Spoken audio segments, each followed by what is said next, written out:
நல்லவராகவே இருக்கிறார், நல்லவராக இருந்து கொண்டிருக்கிறார். இந்த ஓய்வு நாள் கொடுத்த தேவனுக்கு நன்றி செலுத்துகிறோம். ஒரு ஆமென் சொல்லுவோமே. உற்சாகம் ஒரு அல்லேலூயா. Thank you Holy Spirit. It's a wonderful awesome message worship it was. நல்ல ஒரு ஆராதனை கர்த்தர் கொடுத்தார். நாம் ஜெபித்த இந்த ஆராதனையை மற்ற நேரத்தை இன்னுமாக கர்த்தர் என்னென்ன செய்ய விரும்புகிறாரோ அவர் கரங்கள் கொடுப்போம். கண்களை போய் ஜெபிப்போம். மகா இரக்கமுள்ள தேவனே, இந்த அருமையான இந்த காலை வேளைக்காக உமக்கு நன்றி செலுத்துகிறேன். உங்களுடைய வல்லமையின் நாமத்தினால ஒவ்வொருவரையும் வாழ்த்துகிறேன். உங்களுடைய பிரசன்னம் இருக்கிறதுக்காக நன்றி. என்னோட பேச போகிறேன், அதுக்காக உமக்கு நன்றி. நன்மையும் கிருபையும் தொடரும் என்று சொன்ன வார்த்தைப்படியாக உங்களோட வார்த்தை ஆசீர்வதிக்கப்படி வந்த ஒவ்வொருவருக்கும் நீ பேசும்படியாக இந்த நேரத்தில் முற்றுமாக உங்களுடைய கரங்களை ஒப்புக் கொடுக்கிறேன். ஆவி இருக்கிறவர்கள், ஆவியோடு இருக்கிறவர்கள், ஆவி பிரசனத்திலே இருக்கிறவர்கள் நாவலை திறந்து அவர் போற்றி துதித்த நாவலுக்கு அபிஷேகத்தினாலே அந்நிய பாஷைகளை பேசி நாம் வரவேற்போம். Thank you Holy Spirit. ஓஹந்தோரே கோ சதோலா ஹந்தரே சுதுலிபி போதோனே மமா ஹந்தோரியா கோ சதரி ஹந்தரே கோ கோ போலா பூதரே மோ C ஹந்தரியா. Thank you Holy Spirit. Thank you Lord. The காலையில் ஆத்மான தேவ பிள்ளைகளே, I'm standing in the Holy Ghost name. நான் தேவ பிரசன்னம் நின்று கொண்டிருக்கிறேன். ஆவியானவர் பக்கத்தில் நின்று கொண்டிருக்கிறார். அவர் சொல்லுகிற வார்த்தை செய்திக்கு முன்பாகவே கடந்து வருகிறது. முக்கியமாக சில சகோதரிகளிடத்துல கர்த்தர் சொல்ல விரும்புகிறார். மகளே, நான் செய்து முடிப்பேன், நான் செய்து முடிப்பேன், உன் அங்கலாய்ப்பை மாற்றுவேன், உன் அழுகையை மாற்றுவேன், உன் துக்கத்தை மாற்றுவேன், உன் சூழல் மாற்றப்படும், உன் கண்ணீர் துடைக்கப்படும். ஓ, பார்த்துக் கொண்டிருக்கிற சகோதரியை எஸ்தர், கர்த்தர் உன் சூழலை மாற்றுகிறார். ஓ, ரகவல சதனை மாந்தரை கபோல சதனை மாந்தரை கதறியோ செய்து முடிப்பேன் என்று வாக்குறுதி கர்த்தர் கொடுக்கிறார். ரொம்ப நல்லவர், ரொம்ப நல்லவராகவே இருந்து கொண்டிருக்கிறார். அவர் இயற்கைக்கு அப்பாற்படுகிற செய்கிறது. இன்றைக்கு நம்மோடு பெரிய அற்புதங்கள் செய்வாரா? Thank you Lord. அந்த பிரசன்னத்துக்காக நன்றி செலுத்தி சோதரிக்கிறேன். ஆமென். ஒரு உற்சாகமான ஆமென் சொல்லுவோமே. என் தேவன் ரொம்ப நல்லவராகவே இருக்கிறார். இந்த அருமையான இந்த ஓய்வு நாளில் கர்த்தரோட மகிமையான காரியத்தை நமக்கு செய்ய போவதற்காக நான் சோதரிக்கிறேன். ஒரு விஷயமாக கர்த்தர் நம்மளோட பேசினபடியாக கரங்களை தட்டி தேவனை மகிமைப்படுத்துவோம். Thank you my Lord. அன்பான தேவ பிள்ளைகளே, இன்றைக்கு தேவ செய்தியானது ஒரு தலைப்பு பிரயாணம். That means ஆங்கிலத்தில் journey சொல்லலாம், traveling சொல்லலாம். பிரயாணம். ஒரு பிரயாணத்துக்கு போகணும்னா எங்க போறோம் அதோட டெஸ்டினேஷன் நமக்கு தெரியும். டெஸ்டினேஷன் எங்க போறோம் தெரிஞ்சாதான் நம்ம போக முடியும், இல்லைன்னா நம்ம போக முடியாது.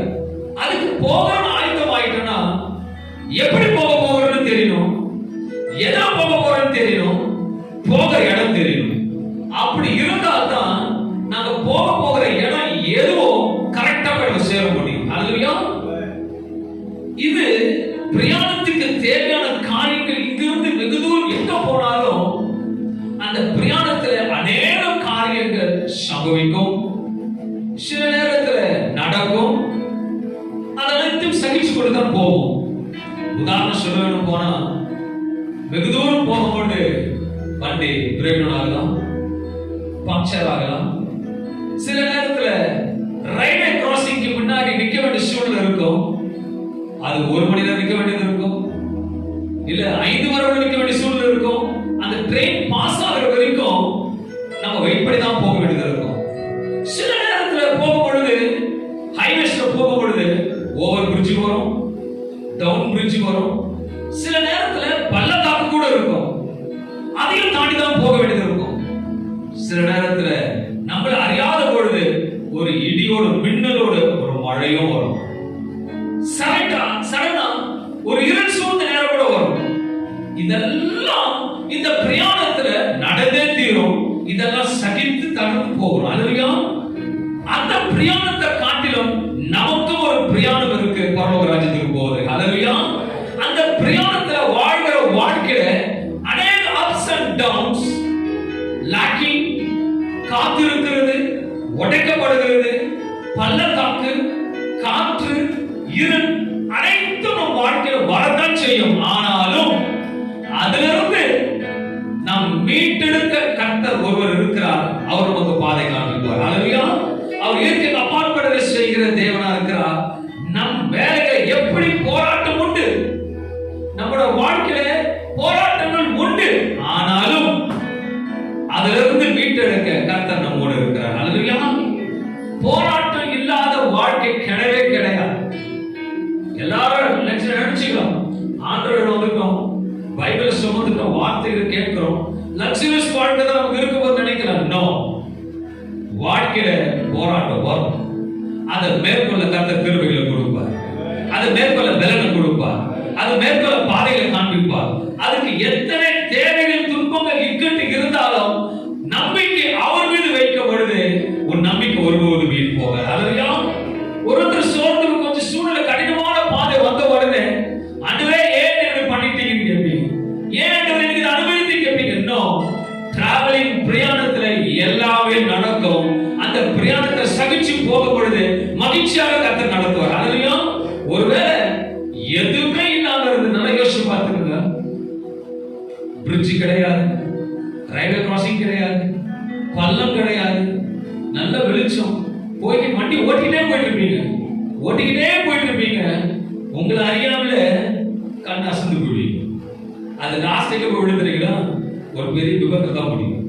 சில நேரத்துல வாழ்க்கையில் அப்ஸ் அண்ட் டவுன்ஸ் வரும் பொழுது அதை வாழ்க்கை சுகமா எடுத்துக்கொண்டு போகும் பொழுது கர்த்தர் அதை மகிழ்ச்சியில் வைப்பார். அல்லேலூயா. இன்றைக்கு ஒரு சம்பவத்தை வேதத்திலிருந்து ஆராய்ந்து பார்த்து ஒரு நபரை குறித்து பார்க்க போகிறோம். அவரை குறித்து உங்களுக்கு நன்றாக தெரியும். 1 ராஜாக்கள் 19ஆம் அதிகாரம் 7வது வசனம். கர்த்தருடைய தூதன் திரும்ப இரண்டாம் தரம் வந்து அவனை தட்டி எழுப்பி எழுந்திருந்து போஜனம் பண்ணு, நீ பண்ண வேண்டிய பிரயாணம் வெகு தூரம் என்றார். அல்லேலூயா. பக்கத்துல பார்த்து சொல்லுங்க, நீங்க பண்ண வேண்டிய பிரயாணம் ரொம்ப தூரம் இருக்கு. நீங்க பண்ண வேண்டிய பிரயாணம் ரொம்ப தூரம் இருக்கு. வயசாயிடுச்சு. இல்ல, ஆண்டு வயசை மாத்தி பிரயாணத்துக்கு கொண்டு போக போறார். அல்லேலூயா. பிரயாணத்தை வெகு தூரம் கொண்டு போக போறேன்னு சொல்றாருன்னா அவர் பெட்ரோல் டேங்க் ஃபில் பண்ணி கொடுப்பார், அவர் வண்டி காத்து அடிச்சு வைப்பார், இன்ஜினை சர்வீஸ் பண்ணி வைப்பார். எல்லாத்தையும் ஏன்னா பிரயாணத்தை பண்ண வைக்கிறவர் அவர் அனைத்து பிரயாணத்து தேவைகளும் சந்திப்பார். அல்லேலூயா. நீங்க நினைக்கலாம், நீங்க மறந்தாலும், தாயத்தின் தகப்பன் பிள்ளையை மறந்தாலும் கர்த்தர் மறக்காத ஒருவர் இருக்கிறார். அல்லேலூயா. அவர் ஒருபோதும் உங்களை கைவிட மாட்டார். அவருடைய வசனத்தை வாசிப்போம். கர்த்தருடைய தூதன் திரும்ப இரண்டாம் தரம் வந்து அவனை தட்டி எழுப்பி எழுந்திருந்து போஜனம் பண்ணு, நீ பண்ண வேண்டிய பிரயாணம் வெகு தூரம் என்றான். இது எதற்கு சொல்லப்பட்டது, யாருக்கு சொல்லப்பட்டது பார்க்கும்போது 1 ராஜாக்கள் 19ஆம் அதிகாரம் 5வது வசனத்தை வாசிப்போமானால், ஒரு சூரை செடியின் கீழ் படுத்துக்கொண்டு நித்திரை பண்ணினான். அப்பொழுது ஒரு தூதன் அவனை தட்டி எழுப்பி எழுந்திருந்து போஜனம் பண்ணு என்றார். போஜனம் என்று சொல்லும் பொழுது அது ஆகாரம் அல்ல, ஆவிக்குரிய ஜீவிதத்தை பார்க்கும் பொழுது கர்த்தரோட வார்த்தை. அல்லேலூயா. அந்த கர்த்தரோட வார்த்தை போஜனம் நாம் பண்ணும் பொழுது கர்த்தர் நேர்த்தியாக நடத்த நமக்கு பலனுள்ள தேவனுள்ளதாக இருந்து கண்களுக்கு வெளிச்சத்தை உண்டாக்கி அழகாக நடத்துகிற தேவனா இருக்கிறார். யார் தூங்கினது, எதற்காக தூங்கினார் என்று பார்க்கும் பொழுது விவரித்து சொல்ல வேண்டுமானால் 1 ராஜாக்கள் 19ஆம் அதிகாரம் 1-4 வசனங்களை வாசிப்போமானால், எலியா செய்த எல்லாவற்றையும் அவன் தீர்க்கதரிசிகள் எல்லோரையும் பட்டயத்தாலே கொன்று போட்ட செய்தி அனைத்தையும் ஆகாப் யோசேப்பிற்கு அறிவித்தான். அப்பொழுது யோசேப்பேல் எலியாவினிடத்தில் ஆள் அனுப்பி அவர்களில் ஒவ்வொருவருடைய பிராணனுக்கு செய்யப்பட்டது போல நான் நாளை இந்த நேரத்தில் உன் பிராணனுக்கு செய்தே போனால் தேவர்கள் அதற்கு சரியாகவும் அதற்கு அதிகமாகவும் எனக்கு செய்ய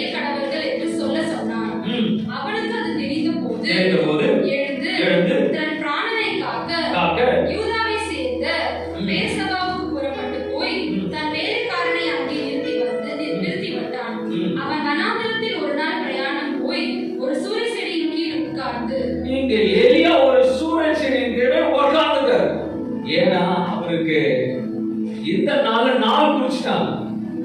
அது வசனத்தை பார்க்கும் பொழுது 2வது வசனத்தை பார்க்கும்போது அது சொல்லுகிறது, அப்பொழுது யோசேப்பு எலியாவினிடத்தில் ஆள் அனுப்பி அவர்களில் ஒவ்வொருவருடைய பிராணனுக்கு செய்யப்பட்டது போல நான் நாளை இந்நேரத்தில், that means நான் நாளை இந்த நேரத்தில் உன் பிராணனுக்கு செய்யாதே போனால் தேவர்கள் அதற்கு அவருக்கு 24 மணி நேரம் நேரத்தை குறிச்சிட்டாங்க.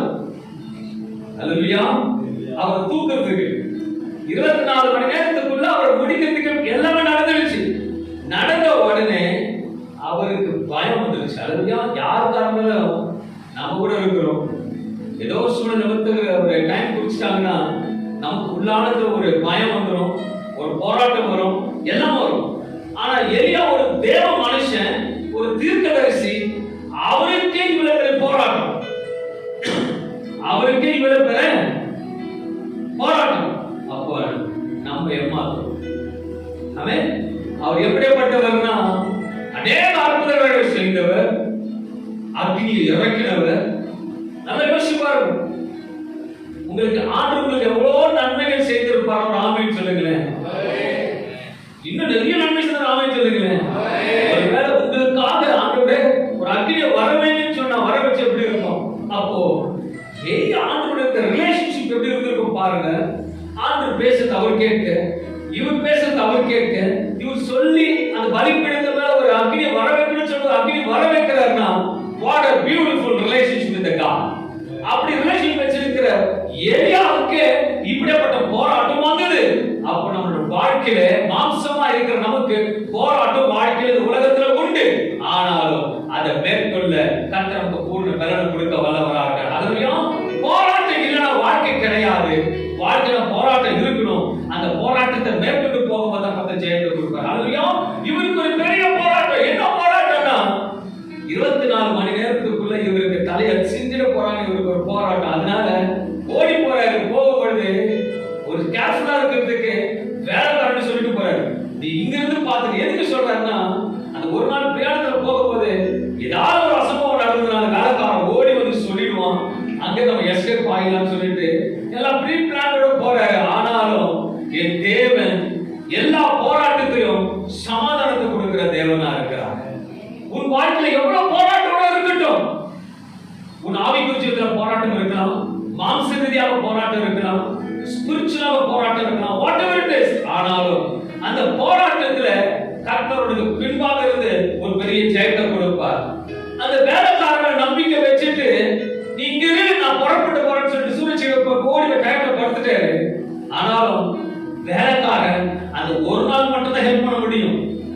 நம்மளோட வாழ்க்கையில கூட எந்த மனுஷனும் வாழ்க்கையில வரலாம், ஒரு நாள் மட்டும் தான் ஹெல்ப் பண்ணுவாங்க, ஒரு நாள் தான் ஹெல்ப் பண்ணுவாங்க, ஒரு வாட்டி தான் ஹெல்ப் பண்ணி செய்து கொடுப்பாங்க. ஆனா நமக்காக எப்போதும் ஒருவர் இருக்கிறார், சர்வவல்ல தேவன். உன் போராட்டத்தில் கூடவே இறங்கி வருகிறவர். அப்படிப்பட்ட எலியாவின் தேவன் தான் இன்றைக்கு உன்னை பார்த்து சொல்லுகிறார், மகளே நான் செய்து முடிப்பேன், நான் செய்து முடிப்பேன். ஆண்டவரே எனக்கு தலை சாய்க்க கூட முடியலையே, அவ்வளவு போராட்டம் இருக்கு, அவ்வளவு வேதனை இருக்கு, வெளியே சொல்ல முடியல. But my trust is on you. உண்மையை நம்பி இருக்கிறேன். ஏன் எனக்கு இந்த போராட்டம் சொல்ல கேட்கிறீங்க? ஆண்டவர் சொல்றார், உலகத்துல போராட்டம் இருக்கும், ஆனாலும் அதை மேற்கொள்ள கிருபை போதுமானதா இருக்கு. அதெல்லாம் நீதிமொழிகள் 23:18 சொல்லுகிறது, நிச்சயமாகவே முடிவு உண்டு, நிச்சயமாக முடிவு உண்டு, நம்பிக்கை வீண் போகாது. இது எலியாவுக்கு ஒரு முடிவு தெரிஞ்சிச்சு. இன்னைக்கு நம்ம லைஃப் 24 மணி நேரத்துல முடிவு வந்துருச்சு நினைச்சேன். ஆனாலும் எல்லா முடிவையும் கர்த்தர் மாற்றி போடுவார். நீங்க நினைக்கலாம் இதுதான் முடிவு, இதுக்கு மேல எதுவுமே கிடையாதுன்னு நினைக்கலாம். ஆனா அதுக்கு மேலதான் பாதை நமக்கு தேவன் காண்பிப்பார். அன்னைக்கு சமுத்திரத்துக்கு முன்பாக நின்னாலும் வழி இல்ல, எஸ் வழி இல்ல, ஆனா வழி உண்டு பண்ணி கொடுத்தார். வழி உண்டு பண்ணி கொடுத்தது மாற்றம் கொஞ்சம் சிந்திச்சு பார்த்த தேவனோட வல்லமையான காரியத்தை தண்ணீர்களை துணையாக நிற்க வைத்தார். லைக் a compound வாலாக நிற்க வைத்து நடுவில் வழி நடத்தி கொண்டு போன மேக சமமாக சர்வவல்ல தேவன் தான் சொல்ற, அவனுக்கு போராட்டம் இருக்கும், ஆனாலும் போராட்டத்துல கர்த்தர் ஜெயத்தை கொடுக்க வல்லவராக இருக்கிறார். அது நாங்கள் வசனம் வாசிக்கும் பொழுது அவன்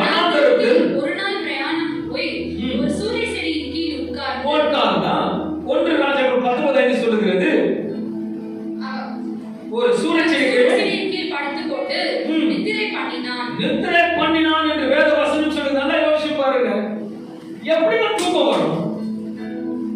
நான் உங்களுக்கு சொல்றேன், 24 மணி நேரத்துக்கு அப்புறம் நான் தூக்குறேன் அப்படின்னு சொல்லிட்டா நீங்க தூங்குவீங்க. 24 மணி நேரத்துல உங்களோட தூக்க போறேன் அப்படின்னு சொல்லிட்டா உங்க தூக்கம் வரீங்க. ஃபேமிலி பத்தி நினைப்பீங்க, ஐயோ பிள்ளைகளை விட்டு போறோமே, அதை காட்டில இன்னும் நினைப்பீங்க, இவ்வளவு அழகாட்ட வீட்டை விட்டு போறோமே, எல்லாம் மாயே. ஆனா அவரு தூங்குறார். நல்லா புரிஞ்சுக்காங்க, நான் உன்னை விட்டு விலகுவதும் இல்லை, உன்னை கைவிடுவதும் இல்லை. கொஞ்சம் தூக்கம் நடக்கிறதுக்கு பலனா இருக்கும். காலை பிரயாணம் பண்ணிட்டே இருக்கீங்க, கண்ணு முடியல, ஒரு 10 minutes வண்டி ஓடுறது கொஞ்சம் தூங்கி பாருங்களேன், அதுல ஒரு ரீஃப்ரெஷ் ஆகிடுவீங்க, வண்டி பறக்கும். உங்களோட பிரயாணத்துல அநேக அப்சர்வன்ஸ் வரும். ரெஸ்ட் எடுக்கும்போது தேவ சமூகத்தை ரெஸ்ட் எடுக்கணும். தேவ சமூகத்தை ரெஸ்ட் எடுத்து பேச பொழுது அவர் கூட பேசுவார். அல்லையா? அநேக பிரயாணத்தை ஓடிட்டே இருக்கீங்க. இன்னைக்கு கூட சில நாள் பேசுற பிரயாணத்தை ஓடிட்டே இருக்கிறீங்க, நல்லா ஓடுறீங்க, பண்றது சோதரம். உங்களுக்கு கொஞ்சம் ரெஸ்ட் தேவைப்படுது. எதுக்கு தேவை ரெஸ்ட்? தூங்குறதுக்கு இல்லை, அவனோட பேசுறது, அவனோட பேசுறது. அவன் பேசுனா நீ வண்டி நிறுத்திதான் ஆகணும். நீ நிறுத்தும் போது தான் கேட்கும், நீ நிறுத்தும் போது தான் அவன் பேச சத்தம் கேட்கும். அதுக்காக தான் அவரால் முடியல, வேற காரணம் சொல்லிட்டு வந்துட்டாரு. அங்க வந்துடும் கரெக்டா தூக்கத்தை கொடுக்கிறார். He has to take some rest because he has to walk a very long way. அவர் ஜோடி நடந்து போகணும். நம்ம நினைக்கிறோம் அந்த ஒரு சறுக்கல் வந்த உடனே ஏன் சறுக்கல் வருவதற்கு நல்லது, அடுத்த காரியத்தை கற்றுக் கொடுவதற்கு. அல்லையா? வழுக்கி விழுந்த உடனே எல்லாம் சொல்லுவாங்க, ஏன் வழுக்கி விழுந்தேன்? அன்றே வழுக்கி விழுந்தது நல்லதாண்டவரே, ஏன் புதுசா எனக்கு கற்றுக் கொடுக்க போறீங்க எனக்கு, அதுக்கு அவர் சோத்திரம்னு சொல்லணும். அல்லையா? நிறைய பேர் வழுக்கி விழுந்துருந்தே பேசிட்டு இருப்பீங்க, ஆனா வழுக்கு விழுந்த பிறகு தான் எழுந்திருக்க பொழுது, ஓ இப்படி காலை வச்சு அப்படி வழுக்கமான கற்றுக் கொடுவதற்கு, ரெண்டாவதாக இப்படி இடத்துல காலை வைக்க கூடாதுன்னு கற்றுக் கொடுக்கிற தேவன். அல்லையா? நீங்க போன எல்லாத்தையும் விட்டுட்டு நல்லா தூக்கம் தூங்கிட்டு இருக்க அப்பதான் தட்டி எழுப்புறாரு. அல்லையா? தேவன் பிள்ளைகளுக்கு என்ன போராட்டம் வந்தாலும் கரெக்டா அது காலத்தை நேர்த்தியா கற்று செய்கிற தேவனா இருக்கிறார். அல்லையா? இன்னொரு மனுஷனை வந்து பார்க்கும் பொழுது யோனா 1ஆம் அதிகாரம் 4-5 வசனங்களை பார்க்கும்போது போராட்டத்தில் சமாதானத்தை கொடுக்கிறது. இந்த பக்கம் உயிர் போக போது ஒரு போராட்டம், ஆனாலும் நல்ல ஒரு சமாதானமாக நித்திரை கொடுத்து தூங்க வைக்கிறாரு. இரண்டாவது போராட்டத்தை பார்க்கும்போது யோனா 1:4 பார்க்கும் பொழுது கர்த்தர் சமுத்திரத்தின் மேல் பெருங்காற்றை வரவிட்டார், அதனால் கடலிலே கப்பல் உடையும் என்று நினைக்கத்தக்க பெரிய கொந்தளிப்பு உண்டாயிற்று. அப்பொழுது கப்பல்காரர் பயந்து அவனவன் தன் தேவனை நோக்கி வேண்டுதல் செய்து கொண்டு பாரத்தை லேசாக்கும்படி கப்பலில் இருந்த சரக்குகளை சமுத்திரத்தில் எறிந்து விட்டார்கள். யோனாவோ என்றால் கப்பலின் கீழ்த்தளத்தில் இறங்கி போய் படுத்துக்கொண்டு அயர்ந்து நித்திரை பண்ணினான். அங்க கப்பலே முழுகிட்டு இருக்கு, எல்லாமே கொந்தளிப்பு அடங்கிருக்கு, கொஞ்சம் கூட பயம் இல்ல, எல்லாம் தெரியும் யாரோட கொந்தளிப்பு எது கொந்தளிப்பு தெரியும், ஆனாலும் ரெஸ்ட், ஆண்டோட பேசுகிற ரெஸ்ட். அல்லையா? நல்ல கீழே படுத்து தூங்கிட்டு இருக்காங்க, எல்லாரும் சாமான்களும் தூக்கி வெளியே போட்டு இருக்காங்க, பயங்கர காற்றடிக்குது, அவங்க தேவனை ஆடிட்டு இருக்காங்க. ஆனா யோனாவோ நல்ல உறங்கி தூங்கிட்டு இருக்காரு. அல்லையா? என் தேவன் போராட்டத்துல சமாதானத்தை கொடுக்கிற தேவனா இருக்கிறார். In your life many situations may come, you may be crossing many situations of raider crossing, raider travel cross பண்ணி சில காரியங்கள் நின்று கொண்டு இருக்கிறோம். ஆனா நல்லா யோசிச்சு பாருங்க, ஒரு ரயில்வே கிராசிங் நின்று கொண்டு இருக்கும் பொழுது அந்த ட்ரெயின் அகன்று போன பிறகுதான் உனக்கு வழி கிடைக்கும். உன் வாழ்க்கையிலும் அப்படித்தான் சில நேரத்தில் போராட்டம் வரப்படுது. தேவன் சமாதானத்தை கொடுத்து உறக்கத்தை கொடுத்து நீ உறங்கும் பொழுது எழுந்திருக்கும் போது புதிய வாசல் கட்டத்தை கொடுக்க வல்லவராக. அல்லையா? ஃபர்ஸ்ட் எலியாவுக்கு மரணம் நிச்சயத்தை 24 மணி நேரம், ஆனால் கர்த்தர் கவலைப்படாத போராட்ட தூக்கத்தை கொடுக்க சமாதானத்தை கொடுக்கிறார். இரண்டாவது கப்பலை உடையும்படி சூழ்நிலை வருது, யோனாக்கு நல்ல ஒரு நித்திரை கொடுத்தார். மூன்றாவது ஒரு தேவ மனுஷனை பார்க்கும்போது அப்போஸ்தலர் 12ஆம் அதிகாரம் 4-6 வசனங்களை பார்க்கும் பொழுது அவனை பிடித்து சிறைச்சாலையிலே வைத்து பேதுரு பிடித்து சிறைச்சாலையில் வைத்து பஸ்கா பண்டிகைக்கு பின்பு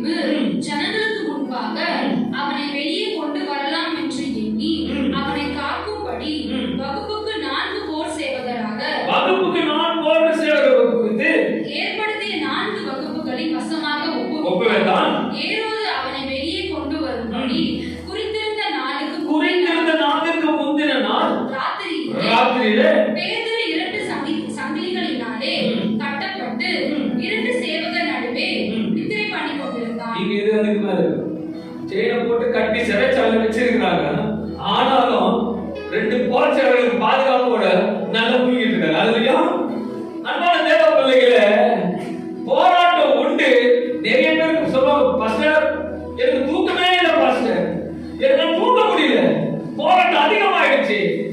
போராட்டம் வரும்பொழுது அந்த தீர்ப்பு ஒரே ஒரு தீர்வு, நல்ல ரெஸ்ட் எடுங்க. எவ்வளவு சொன்ன போராட்டம் தெரியாது, கர்த்தர் புதிய வாசல் கொடுப்பார். அதுலயா நீங்க போராட்டத்தை நினைச்சு கொடுத்தா வழிவாசல் திறக்கப்படாது. போராட்டத்தை மேற்கொள்ள நினைச்சு பார்க்கப்படுது.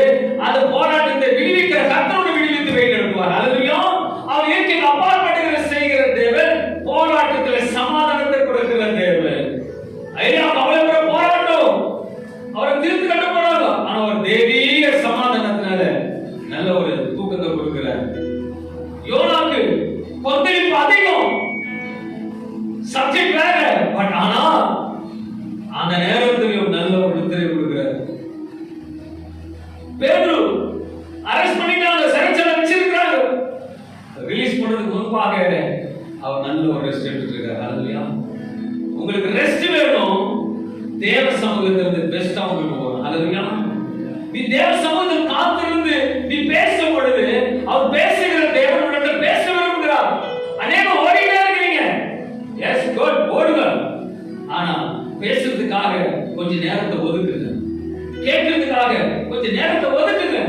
என் கர்த்தர் பேசுகிறது இனிமையாக இருக்கும். அதுலயா போராட்டத்துல எல்லாமே இருந்தாலும் ஒருத்தருக்கு போராட்டம் அதிகமா இருக்கும். ஆனா தேவனோட பிள்ளைகளே எத்தனை போராட்டம் வந்தாலும் அவர் நன்றாக போஷிக்கிற தேவனா இருக்கிறார். அதுலயா 1 ராஜாக்கள் 19ஆம் அதிகாரம் 5-6 விதமாக சொல்லுகிறது.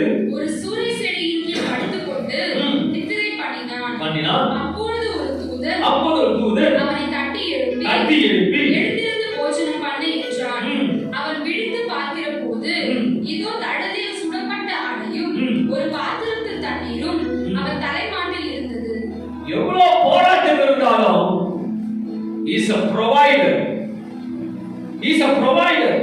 provider சொல்லும் பொழுது உன் தேவைகளை அனைத்தும் சந்திக்கிறவர் நம் தகப்பன். அல்லேலூயா. நமக்காக யார் இருக்கிறார்கள் இல்லையோ கர்த்தர் அனைவருக்கும் ஒரு தூதன் ஆயத்தப்படுத்தி வச்சிருக்கிறார். நான் விசுவாசிக்கிறேன், கர்த்தர் பக்கத்துல தூதன் உங்களுக்கு ஒரு பெரிய போஷிப்பை இந்த நாள் பெரிய கொடுப்பார். அல்லேலூயா. கைவிடாத கர்த்தர், மாறாத மேய்ப்பர். அதுவும் அந்த வசனம் வாணிக்க பொழுது விழித்து பார்க்கிற பொழுது படி, அவர் விழித்து பார்க்கிற போது இதோ தடத்தில் சுடப்பட்ட அடையும் ஒரு பாத்திரத்தில் தண்ணீரும் அவன் தலைமாட்டில் இருந்தது. போஜனம் பசினால வாடி தவிப்பீங்க. பசி உன் சூழல பசியா இருக்கலாம், உன் வனாந்தரத்து பசியா இருக்கலாம், ஏகப்பட்ட பசியா இருக்கலாம். ஆனா ஏதோ ஒரு காரியத்துல பசியோடு இருக்கலாம். ஆனா அந்த பசியை தீர்க்கிறவர் போராட்டத்துக்கு விடுதலை. யோசிச்சு பாருங்க, நல்லா தூங்கிட்டு இருக்கீங்க, பிரச்சனை எல்லாம் பார்த்துட்டு முடியல ஆண்டவரேன்னு சொல்லிட்டு படுத்து குடிச்சிட்டீங்க, சோமனை படுத்துட்டீங்க. ஆனா எழுந்திருச்ச உடனே ஆகாரம் ஆயுதமா இருக்கிறது போல ஒரு பிரச்சனை தீர்க்க கர்த்தர் ஆயுதமா இருப்பார். அல்லேலூயா. கரெக்டாக கண்விழித்து பார்த்த பொழுது ரெடியா ஆயுதமா இருந்துதான். கிறிஸ்தவ வாழ்க்கையில வேதத்தின் ரகசியங்கள் தெரிந்து கொள்ள வேண்டுமானால் நேரத்தை கொடுத்து அவர் சமூகத்தில் காத்திருக்கிற பொழுது கரெக்டா கர்த்தர் நேர்த்தியாக எழுந்திருச்சு பார்க்கும் பொழுது பர்ஃபெக்ட்டா செய்து முடிச்சிருப்பார். அல்லேலூயா. அது யாருக்கு நடக்கணும்? விசுவாசிக்கிறவர்களுக்கு எல்லாம் கூடும். விசுவாசத்தோடு நைட்டு உறங்கணும், தேவ சமூகத்தில் பேசணும்.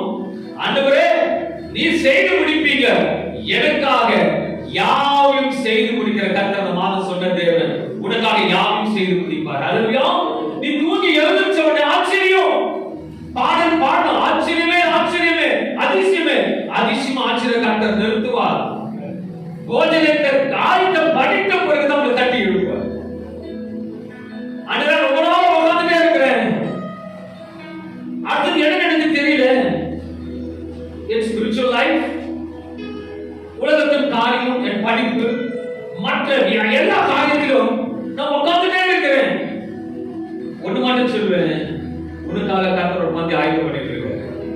அதை ஆயத்தம் பண்ணி முடிச்ச பிறகு உன்னை தட்டி எழுப்பி சுட சுட கர்த்தர் கொடுப்பார். You may think, ஏன் உனக்கு நடக்கல?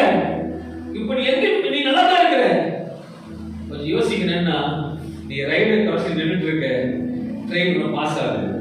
ட்ரெயின் பாஸ் ஆன உடனே உனக்கு மத்திய ஆயத்தமா இருக்கும், நீ விருந்து உனக்கு ரெடியா இருக்கு. கர்த்தர் நிச்சயமா நடத்துவார். ஹல்லேலூயா. ரெஸ்ட் எடுக்க வேண்டியது ரெஸ்ட் எடு, ஜெபிக்க வேண்டியது ஜெபம் பண்ணு, நீ தூங்கு, தேவசமத்தை காத்துரு, தூங்க தட்டி எழுப்பாரு, ஆகாரம் ஆயத்தம் பண்ணி வைப்பார். ஹல்லேலூயா. சமாதானத்தின் தேவன் போராட்ட சமாதானத்தை கொடுப்பார். மறுபடியும் ஒரு போராட்டத்தில் ஒரு போஷிக்கிற தேவன் கூடவே இருப்பார். போஷிப்பது மாற்றம் இல்ல, நீ பலவீனமா இருக்கலாம். My strength is God. நான் ரொம்ப பலவீனமா இருக்கிறேன். ஏன் பலவீனம்? சமாதானம் இல்ல. சமாதானம் இல்லனால பசி இல்ல. பசி இல்லாதனால ஆகாரம் இல்ல. ஆகாரம் இல்லாதனால உனக்கு பலன் இல்ல. எலியாவுக்கு நல்ல ஒரு தூக்கத்தை கொடுத்தாரு, போஜனத்தை கொடுக்கிறாரு, மூணாவது பலனை கொடுக்கிறாரு. இன்றைக்கு உங்களுக்கு பலனற்று போய் வந்திருக்கலாம், பலவீனமா இருக்கலாம். ஐயோ ஏன் இந்த பலவீனம்? நோ, இந்த பலவீனம் தேவநாமத்தை மகிமைப்படுத்த ஒரு புது பலனை கர்த்தர் வர காலத்தில் கொடுக்க போகிறார். ஹல்லேலூயா. எடுத்து வாசிக்க 1 ராஜாக்கள் 19 8 9 20 சொல்லுகிறது. அப்பொழுது அவன் எழுந்திருந்து புசித்து குடித்து அந்த போஜனத்தின் பலத்தினால் 40 நாள் இரவு பகல் ஓரேப் என்னும் தேவனுடைய பர்வதம் மட்டும் நடந்து போனான். அன்பான தேவ பிள்ளைகளே, காலையிலிருந்து 3 வேளை திருப்தியா சாப்பாடு கொடுத்துட்டு 40 நாள் நடப்பீங்க. அது இரவு நடப்பீங்க. ஓகே, இங்க இருந்து கோல்டன் பீச் போறது கால் சிக்கி கீழே விழுகும். ஒருவேளை இங்க இருந்து கஷ்டப்பட்டு ஆகாரம் திருப்தியா சாப்பிட்டு குடிச்சு பல்ல கடிச்சு மகாலிபுரம் வரைக்கும் போவீங்க. அதுக்கப்புறம் முடியாது. ஆனா கர்த்தர் போஜனத்தை கொடுப்பாருன்னா 40 நாள் மேலே நடக்க முடியும், ஓடவும் முடியும், சகலத்தையும் செய்ய முடியும். ஹல்லேலூயா. அது தேவ பலன். சமாதானத்தினாலே உறக்கத்தை கொடுத்தார், நித்திரப்பட வைத்தார். இரண்டாவது பார்க்க பொழுது போஜனத்தை ஆயத்தப்படுத்தி கொடுத்து பலனை கொடுக்கிற தேவனாக. ஹல்லேலூயா. நமக்கு கூட போஜனம் ஆயத்தமா இருக்கு, ஆயத்தப்படுத்தி இருக்காரு, நேரம் வந்துருச்சு, தட்டி கொடுப்பாரு. நீ போஜனம் பண்ணணும், நடப்பதற்கு ஆயத்தமா இருக்கணும். ஹல்லேலூயா. அது நடப்பதற்கு கர்த்தருக்கு பரிபூர்ண பலனை கொடுப்பேன், செய்து முடிப்பேன் என்று இன்றைக்கு உங்களோட பேசுறார். ஹல்லேலூயா. யாருக்கும் தெரியல, செய்து முடிப்பேன் 3 நபருக்கு கர்த்தர் வாக்கு கொடுக்கிறார். எடுத்துக்கோங்க, 3 பேருக்கு கர்த்தர் வாக்கு கொடுக்கிறார். மகளே, நான் செய்து முடிப்பேன். அதை விசுவாசிக்கிறவங்க, செய்து முடிக்க போகிற நம்பிக்கை இருக்கிறவங்க. ஆனா ஆரம்பத்தில் சொல்லிட்டேன், சகோதரிகளுக்கு பேசுறேன், நான் செய்து முடிப்பேன். நிறைய சகோதரிகள் இருக்கிறீங்க, உங்களுக்கு எதுக்கு செய்து முடிக்க போற ராமன் சொல்லுங்களேன். சகோதரிக்கு மட்டும் செய்து முடிக்கன்னு சொல்லிக்கிறாரு, அது மட்டும் ராமன் சொல்லுங்களேன். ஒருவேளை ஆமேன் சொல்றது எப்படி இருக்கணும்னா, இந்த நான் ஆதி சபையில விசேஷமாக பாஸ்டர் சாம்சன் சபையில போக பொழுது இந்த இயர் எண்டிங்ல ஒரு டெஸ்டிமனி கொடுப்பாரு. டெஸ்டிமனி பாப்கார்ன் டெஸ்டிமனி கொடுப்பாரு. எப்படின்னா அவங்க எழுந்திருச்சு 1 செகண்ட் சொல்லிட்டு உட்கார்ந்து. அதே போல உங்களுக்கு ஒரு வாய்ப்பு கொடுக்கிற சகோதரிமார்களுக்கு மட்டும், உங்களுக்கு மட்டும் தான் ஜென்ஸ்ல சகோதரி மட்டும் செய்து முடிப்பேன்றாரு. எனக்கு செய்து முடிக்க போற யாமே சொல்றது மட்டும் ஆமே சொல்லி எனக்கு உட்கார்ந்து. நிச்சயமா நான் சகோதரிக்கிறேன், செய்து முடிச்சிட்டா. இத்தனை நாளுக்கு பலவீனமா இருந்தீங்க, நல்லா புரிஞ்சுக்கங்க. பலவீனமா இருந்து தூக்க முடியல சில காரியத்தை நினைச்சு. உண்மையாவே சொல்லுங்க, சிலருக்கு தூங்கல, சில நாட்கள் தூக்கமா இருக்கிறீங்க. ஐயோ எனக்கு தூக்கம் வருது. நான் இன்னைக்கு சொல்றேன், இயேசு நாமத்தினால நல்ல தூக்கத்தை கற்றுக் கொடுப்பார். தூக்கத்தை எழுந்து முடிச்சோன்னே ஆவிக்குற ஆதாரத்தை கொடுப்பாரு. அந்த ஆவிக்குற ஆதாரம் உனக்கு பைனான்சியலா இருக்கும், மன நிம்மதியா இருக்கும், ஒரு சரீர பலனா இருக்கும். எல்லாத்தையும் எதிர்பார்க்காத இடத்துல இருந்து ஒரு பரிபூர்ண நிம்மதியை கொடுத்து ஒரு சமாதானத்தை கொடுப்பாரு. அது கொடுப்பது மாற்றம் இல்ல, உனக்காக ஆயத்தப்படுத்த பந்தியும் ஆயத்தப்படுத்தி ரெடியா கொடுப்பாரு. நீங்க சாப்பிட்டு திருப்பி தூக்க கூடாது. 3ஆவது அடியா நீங்க ஓடணும். கொடுத்தாரு, ரெண்டாவது அடி கொடுத்து நீ நடக்க வேண்டிய தூரம் வெகு தூரம்ன்றாரு. உங்களுக்கு ஆரம்பத்துல கத்த சொன்னாரு, நீ நடக்க வேண்டிய தூரம் வெகு தூரம். அதுலயா நீ நினைக்கிற வாழ்க்கை இதோட முடிஞ்சிடுச்சு, இவ்வளவுதானே. நான் சொல்றேன், இனி ஆரம்பிக்க போகுது. அது ஓடுறதுக்கு கர்த்தர் உனக்கு பலனை கொடுப்பதற்கு நான் பேசும் பொழுது நீங்க கேட்டுட்டு இருக்கீங்க தெரியுமா? அந்த தேவ வார்த்தை உன் சரீரத்தை பலப்படுத்துகிறது. நீ நினைக்கலாம் ஆகாரம் சாப்பிட்டால பலன். நோ, அவர் வார்த்தை கேட்கும் பொழுது, அவர் வார்த்தை கேட்டதை பொசிக்கும் பொழுது, உட்கொண்டு வாங்கிக் கொள்ளும் பொழுது தேவ பலன் அடைகிறீர்கள். ஹல்லேலூயா. இது புதிய பலன் கர்த்தர் உங்களுக்கு கொடுத்து கொண்டிருக்கிறார். 1 ராஜாக்கள் 19 8 9 வரைக்கும் வாசிப்போம். அப்பொழுது அவன் எழுந்திருந்து புசித்து குடித்து அந்த போஜனத்தின் பலத்தினால் 40 நாள் இரவு பகல் ஓரேப் என்னும் தேவனுடைய பர்வதம் மட்டும் நடந்து போனான். ஹல்லேலூயா. நம் வாழ்க்கையில எல்லாமே நடக்கும். ஆண்டவர் சொல்றது, ஆண்டவரே எனக்கு இது வேணும்னு சொல்லும் பொழுது இல்லாத போது நம்ம என்ன பண்ணுவோம்? ஆண்டவர்கிட்ட கேட்போமா இல்லையா? கேட்போம். பசியா இருக்கும் போது கேட்போமா இல்லையா? கேட்போம். எனக்கு ரொம்ப ப்ராப்ளமா இருக்கு அப்படின்னா எரேமியா 33:3 சொல்லுகிறது, என்னை நோக்கி கூப்பிடு. அப்போ நம்ம சூழலை கூப்பிடுறோம். சில நேரத்துல சில கூப்பிடுவாங்க, பதில் வந்துடும். ஒருவேளை பிரச்சனை இருக்கிறீங்க, சடனா ஹத்தேனா மாசி தோனலாம் பரா தரோ கதா ஷகதே கதோ வீரோ சப் லாபி சந்தரியாம் தரவா. ஒரு ஜாக்பாட் அடிச்சிருச்சு உங்களுக்கு, ஒரு ஜாக்பாட் அடிச்சிருச்சு, அதிசயம் நடக்குது. எப்படி ஜாக்பாட் சொல்லும் பொழுது ஏதோ ரொம்ப நாள் வேண்டிட்டு இருக்கீங்க, அப்ப ரொம்ப நாள் வேண்டிட்டு இருக்காரு, சடனா எங்க சடனா ஆர்டர் கொடுத்துட்டாரு. அங்க எளிய ஒரு தப்பு பண்றாரு. ஆண்டவர் ஆகாரம் கொடுத்தாரு, தட்டி எழுப்பி ஆகாரம் கொடுத்தாரு, பலனை கொடுத்தாரு, எல்லாம் கொடுத்தாரு. நான் எங்க போறேன்னு கேட்கிறேன். அவன் நம்மளோட வாழ்க்கையில கூட எல்லாத்தையும் ஆண்டவர் கொடுப்பாரு. எதை செய்யணும் அதை செய்வோம். அவர் கேட்கணும், ஆண்டவரே பசியே இல்லாம இருக்கு, பசி தூக்க மேல தூக்கத்தை கொடுத்தீங்க, சோத்திரம் ஆண்டவரே. பசியோடு இருந்தேன், ஆகாரம் கொடுத்தீங்க ஆண்டவரே. பலனற்று இருந்தேன், பலனை கொடுத்தீங்க ஆண்டவரே. எதுக்காக இந்த பலனை கொடுத்தீங்க, நான் இனி என்ன செய்யணும்னு கேட்கணும். அப்படி இருக்கும்போது தான் கர்த்தர் உனக்கு பாதையில கரெக்டா காமிப்பார். ஹல்லேலூயா. நீ சேர வேண்டிய டெஸ்டினேஷன் போகணும்னா கர்த்தரோடு பேசிக்கொண்டே போகணும். கர்த்தர் சத்தத்தை கேட்டுக்கொண்டே வருவார். கர்த்தர் மகிமை வைப்பார். 1 ராஜாக்கள் 19:15 சொல்லுகிறது, அப்பொழுது கர்த்தர் எலியாவை பார்த்து தமஸ்குவின் வழியாய் வனாந்திரத்திற்கு திரும்பி போய், அதுக்கு முன்பாக 1 ராஜாக்கள் 19:9 வசனம் வாசிப்போம். அங்கே அவர் ஒரு கெபிக்குள் போய் தங்கினார். இதோ கர்த்தருடைய வார்த்தை அவனுக்கு உண்டாகி அவர் எலியாவே இங்கே உனக்கு என்ன காரியம் என்றார். இங்க உனக்கு கெபில என்ன வேலைப்பா? இவன் எனக்கு கெபினா அது போய் சேஃபா இருந்துக்கலாம். எந்த பிரச்சனையும் 24 மணி நேரத்துக்கு மேல உள்ள இருந்தா யாருக்கு பிரச்சனை வராதுன்னு சொல்லிட்டு சேஃபா கவுண்டான்.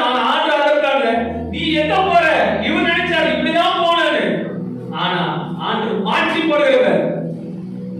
4 பேர்கிட்ட கர்த்தர் சொல்லுகிறார், நீ ஏதோ ஒரு காரியத்தை யோசிச்சுட்டு இருக்க, அந்த பிளான் படி நடக்காது. நான் ஒரு புதிய பிளான் திட்டம் வச்சிருக்கிறேன், அந்த வழி நடக்கும், அது செயல்படும். சீக்கிரம் பார்ப்பீர்கள் கர்த்தர் உங்களுக்கு சொல்லுகிறார். ஹல்லேலூயா. 19:15 விதமாக சொல்லுகிறது, அப்பொழுது கர்த்தர் அவனை பார்த்து நீ தமஸ்கு வழியாக வனாந்திரத்திற்கு திரும்பி போய், மறுபடியும் ஒரு 400 கிலோமீட்டர் ஆரம்பத்துல போயிட்டாரு. மறுபடியும் எங்க சொல்றாரு? தமஸ்கு வழியாக வனாந்திரத்திற்கு திரும்பி போய் ஆசோகேரி சீரியாவின் மேல் ராஜாவாக அபிஷேகம் அந்த பண்ண ஒரு வேலையை கொடுத்தாரு. அது எந்த இடத்துல? மறுபடியும் வனாந்திரத்துல. அன்பான தேவ பிள்ளைகளே, நான் ஒரே ஒரு காரியத்தை சொல்ல வருகிறேன். நம் பிரயாணத்துல அநேக வனாந்தரம் வரும்.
என் சமூகம் முன்பாக கடந்து வரும்னு சொன்னாரு.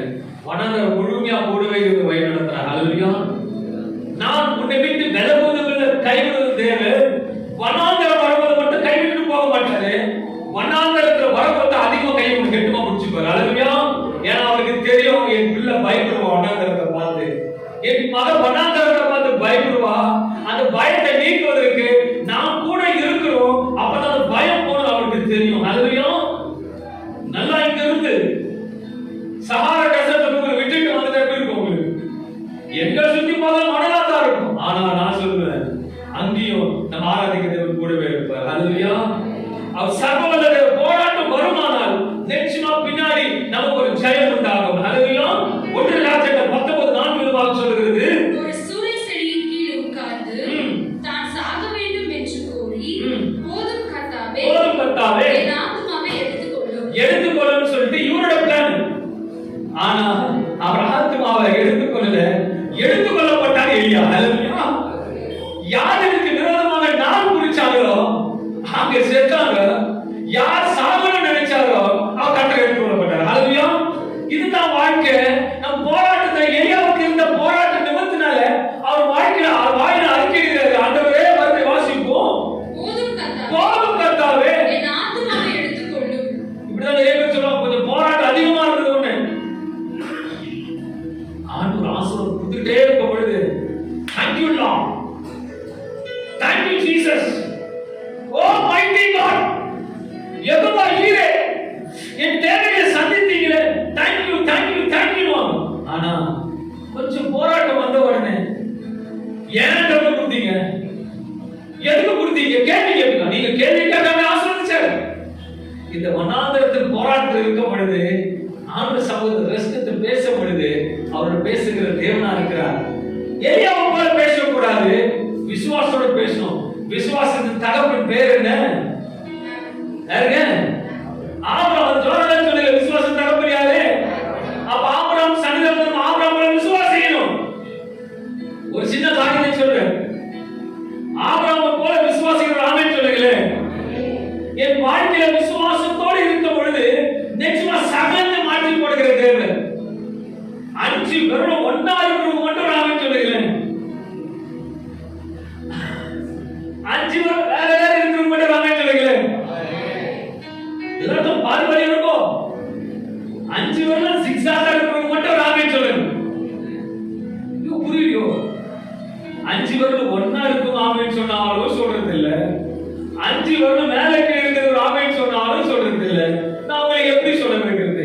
5 பேரும் ஒண்ணா இருக்காலும் நம்மள மட்டும் ஆமென் சொல்லுங்களேன். ஆமென். அப்போ சொல்றேன், உங்களுக்கே இதுல விசுவாசம் இல்லை. உங்களுக்கு 5 பேரும் ஒண்ணா இருக்கா? நல்லா கேட்கும் போது 5 பேரும் ஒண்ணா இருக்கா? மேல இருக்கா? உங்க வேலையை எடுத்து பாருங்க, எங்க உங்க விசுவாசம்? சிக்ஸாக இருக்கா? சிக்ஸாக இருக்கிறது மட்டும் ஆமென் சொல்லுங்க. இவ்வளவு சொல்றதுக்கு இப்பதான் ஆமென் வருது. அப்போ உங்க விசுவாசம் எங்க? அதனால என் பக்கத்துல இருக்கிற சொல்றாரு, உங்களுக்கு நீங்க செயின் டெடிகேஷன் பண்ண சொல்றாரு. அற்ப விசுவாசிகளே, ஒரு பேர் வைக்க சொல்றாரு, அற்ப விசுவாசிகளே. உங்க கை வரல, உங்களுக்கு கரெக்டா உங்களுக்கு பார்க்க தெரியல, எதிர்காலத்தை எப்படி பார்ப்பீங்க? ஹல்லேலூயா. விசுவாசிக்கணும். ஆனா எதுல விசுவாசிப்பீங்க தெரியுமா? 4வது வீட்டுல கொரோனா வந்துருச்சுன்னா நம்ம வீட்டுக்கு வந்துடும் சொல்லிட்டு ஆட்டோமேட்டிக்கா தூரம் போடுவீங்க. ஏன் தெரியுமா? பயங்கர விசுவாசம். என்ன விசுவாசம்? கொரோனா என்ன வந்துடும். அவரோட ஹார்ட் அட்டாக்ல இறந்துட்டாருன்னா இங்க ஆட்டோமேட்டிக்கா நம்ம வீட்டுல எல்லாமே மாறிடும். ஆமெனா இல்லைன்னு சொல்லுங்க. எல்லா வீட்லயும் நடக்குது. ஆமென் ஆமென் சொல்லுங்க.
அது நன்மையாக கர்த்தர் மாற்றுகிற தேவனா இருக்கிறார். உன் சூழ்நிலை கொந்தளிப்பு அடுக்கிற தேவன். அவர் சமூகத்துல அன்றைக்கு ஏலியா எலிசா சூரியனுக்கு உட்கார்ந்து தேவ சமூகத்திலிருந்து போல நீங்கள் இருந்து தேவனுடைய வார்த்தையை தியானித்து கேட்கும் பொழுது ஒரு பரிபூர்ண சமாதானத்தை கொடுக்கிறார், உன்னை திருப்திப்படுத்துகிறார், உன்னை பலனை கொடுக்கிறார், உனக்கு ஒரு பெரிய விடுதலை கர்த்தர் கொடுத்தார். ஹல்லேலூயா. அதை விசுவாசிக்கிறவர்கள் மாட்டோம், கைகள் இருக்கிறவர்கள் மாட்டோம், கைகளை தட்டி வாய்கள் இருக்கிறவர்கள் மாட்டோம். ஆமென் என்று சொல்லி ஆமென் ஆமென் சொல்லுவாங்க. Thank you my Lord. இந்த அருமையான வேலைக்காக உமக்கு நன்றி செலுத்தி உங்களுடைய பிள்ளைகளுக்கு நீ கொடுத்த ஆகாரத்துக்காக நன்றி ஆண்டவரே. உங்களுடைய தெய்வீக பிரசன்னம், உங்களுடைய தெய்வீக கரம் பசியோடு தாகத்தோடு வேதனையோடு பலவீனத்தோடு போராட்டத்தோடு வந்தவர்களுக்கு என் கர்த்தர் இதுக்கு ஜெயத்தை கொடுத்து அனுப்புறதுக்காக நன்றி செலுத்தி அன்றைக்கு எலியாவோடு இருந்து பயத்தோடு போராடி கொண்டிருந்தார். ஆனாலும் பயத்தை நீக்கி பரலோக தேவன் சாட்சியுள்ள பாத்திரமாக வேதத்தில் காணும்படி எடுத்துக்கொள்ளப்பட்டது போல உங்களுடைய பிள்ளைகள் ஆசீர்வதியும் தேவ பிரசித்த பலவீனத்தில் பலமானாக மாற்றும், போராட்டத்தில் சமாதானத்தை கொடுப்பு, ஒன்று விழாதத்தில் உருவாக்கி கொடுக்கிற தேவன் நல்லவர். நீர் கூட வருகிறபடியாக உங்களுடைய தெய்வீக பிரசன்னம் சபையார் ஒவ்வொரு தனித்தனியாக பேர் பேராக உங்களுடைய வல்லமையான கரத்தினால ஆசீர்வதிக்கும்படி பிதா குமாரன் பரிசுத்த ஆவியின் நாமத்தினாலே கோஷிப்பை கொடுக்கிறவர், தூதனை அனுப்புகிறவர், திருப்திப்படுத்துகிறவர், கிருபையாக நடத்துகிறவர். பிள்ளைகள் போராட்டத்தில் எத்தனை இருந்தாலும் எல்லா போராட்டத்திலிருந்து விடுதலை கொடுத்து ஜெயத்தையும் சேமத்தை கொடுத்து ஆசீர்வதிக்கிறவர் கருத்தை நிமித்தமாக வாழ்த்தி பிள்ளைகளை ஆசீர்வதிக்கிறேன், கேட்ட ஒவ்வொருவரையும் ஆசீர்வதிக்கிறேன். இறக்கமுள்ள ஜீவன் நல்ல பிதாவே. ஆமென் ஆமென் ஆமென். பாடல் பாடும் கர்த்தருக்கு